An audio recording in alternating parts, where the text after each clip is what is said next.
Well, you've heard of the black ice technique. Let me show you how it's done. Sorry about the reflection, guys. But I used the Gorgeous Girl stamp, the Hatter. And what you need for this project is some regular silver cardstock. It doesn't have to be anything specific. This is what it looks like after I've cut it down. Ooh, hello. Hi. Playing on the other side. Okay.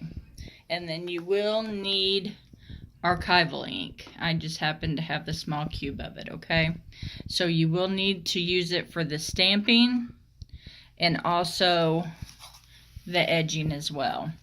And what I went ahead and done was I pre-cut a piece of the silver foil with the Dashing Rectangles by Elizabeth Craft Designs. As you guys can tell, this is kind of like my new die. And make sure that your die or your piece of foil is clear of any lint, heavy fingerprints, extra little bits and pieces. Make sure your hands are clean when you do this, and it seems like the more I dust away, the more that wants to come on. Okay, so I'm using the Stamp Perfect for mine. The stamping tool just makes it easier for this, since this is a slicker surface and you don't want it to slide, because this can slide around and ruin your piece. So ink her up pretty good, and I shouldn't have any problems since I've already done this.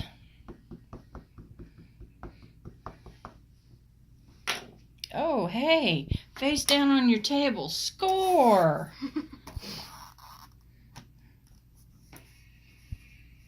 And since you got that locked into place with the magnets, you shouldn't have any streaking or sliding on you. And carefully lift up. And let's look at that. And I'm pretty satisfied with that impression, actually. So I'm just going to do a quick wipe over her. I know it has archival, but this has some of the archival cleaner on it, and I will clean her better in a second. I just want to make sure that we're careful here. Okay, carefully remove it, and you'll have to also have a heat tool.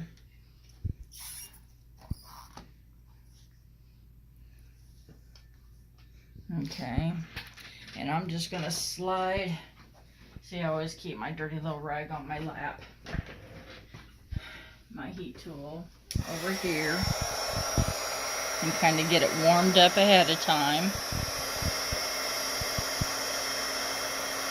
That's the one good thing about having a sliding chair, office chair. You can just slide back and forth and get a little cardio in as you work. Okay. And this will warp your paper a little bit. Don't worry about that. You will be fine.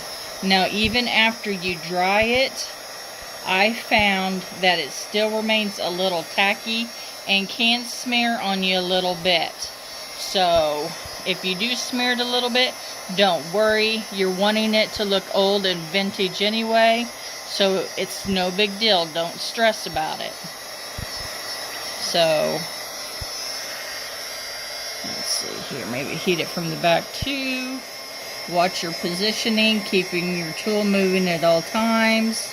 If you got tender fingers, maybe get a clip to hold it so you don't burn yourself. Okay. Okay.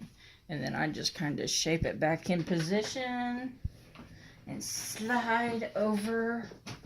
Now, what you want next, after it's nice and cooled, is Versamark and some clear embossing powder. Doesn't matter the brand. Mine happens to be Stampendous. That's just what I had. I actually used the Versamark Dazzle, the Frost, because I wanted mine to have a little bit more of that frosted, old look to it, like it's just really been sitting there a long time. And you can tell I even had a little bit of smearing on mine, and that didn't bother me any. It was just really subtle. And you'll see the lines in that. That's what you want. That's part of this technique. So the next thing we do before we do the Versamark technique is we get our archival ink back out.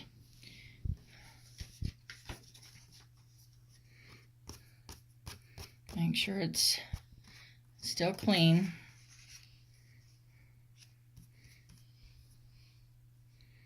And since mine's a little pad, let's see here, maybe I'll try going the long ways this time.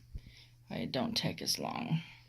You start off the paper. You have to be off the paper. You don't want to start on the paper or it won't work.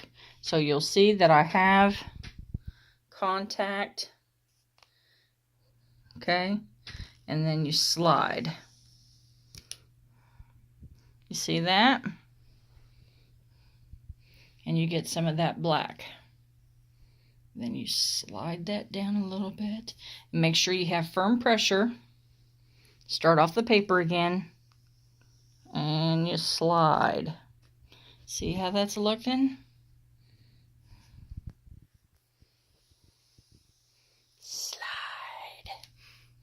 And then I just have a little bit on this side.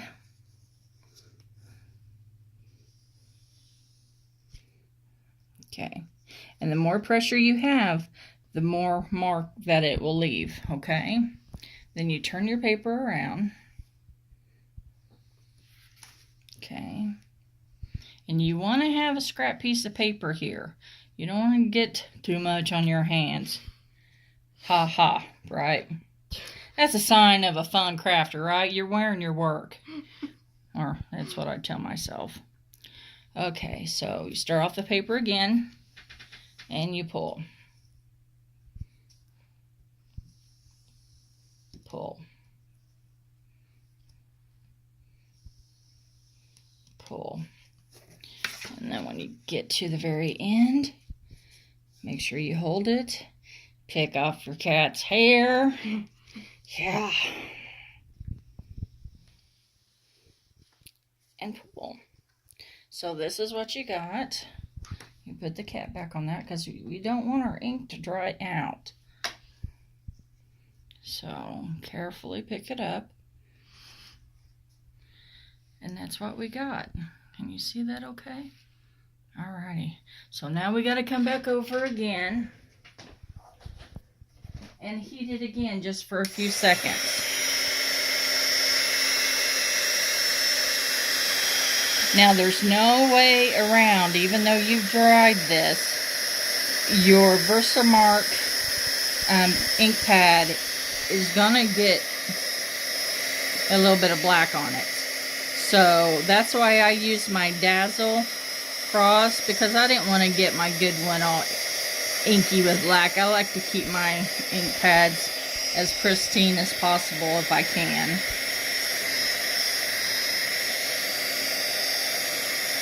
Now this foil paper can heat up pretty quick on you, so just fair warning, if you have tender hands, just move your fingers around the best that you can. I don't want anybody getting burnt.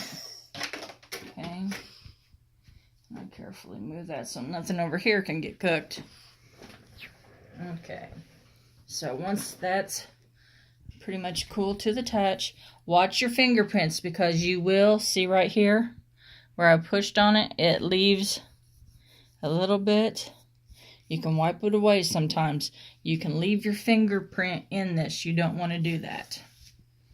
Now, here comes the fun part. Now, I've seen a couple of the ladies on here that have done this video.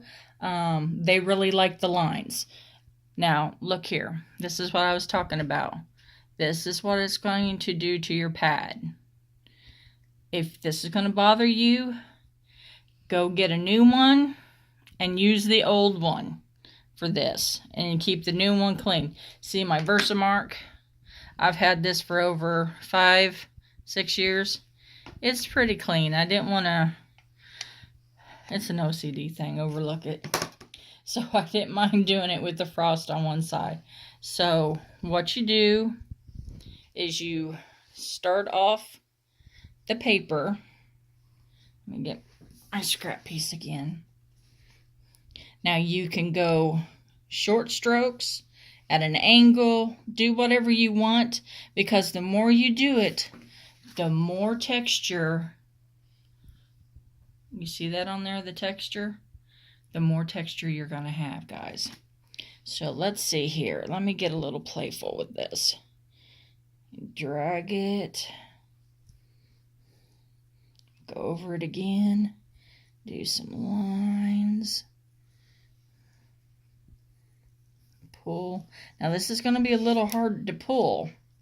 Okay, because this Versamark is sticky stuff.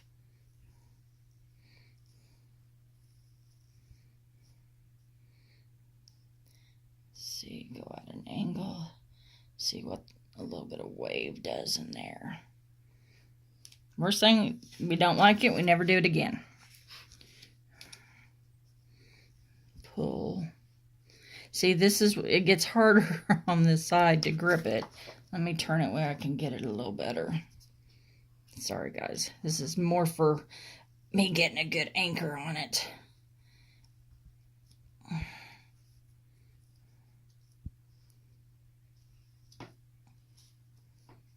See, and it moved again. So make sure you have a good anchor and do some more of those little swirls. And take the, is that hair or marks? Looks like I got some marks on there from something. Let's kind of go over that a little bit. Okay. Double check.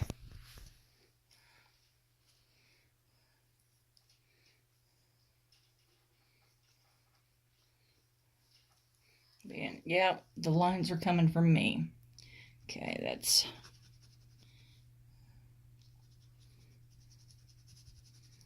There we go. Okay. And then see how much ink. I really got inky this time. Okay.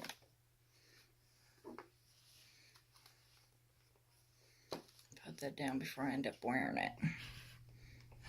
My daughter's laughing at me because she's seen it happen. Okay, I'll go about halfway up. Sprinkle. Go down the sides. Tap off. Carefully flip it over.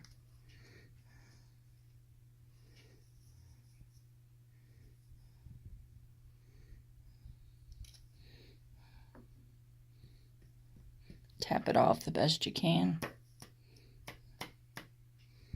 I find that a coffee filter is the best way to catch it. Okay, and just push that to the side. You can clean your mess up after.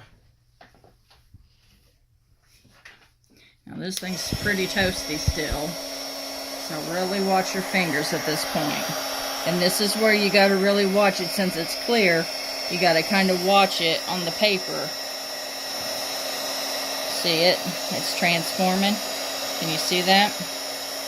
You're getting a good shot of that. Perfect.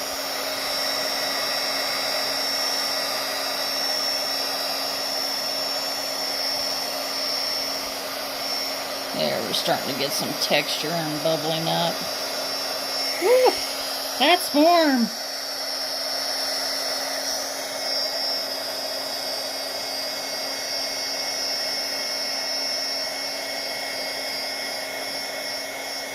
You want to keep it moving because you don't want nothing to burn.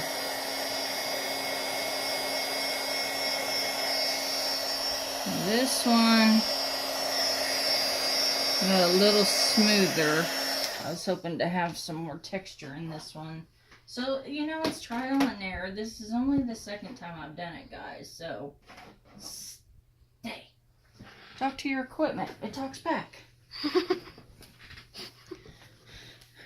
So as that one cools, you can see some of the texture in the center. Hard to tell.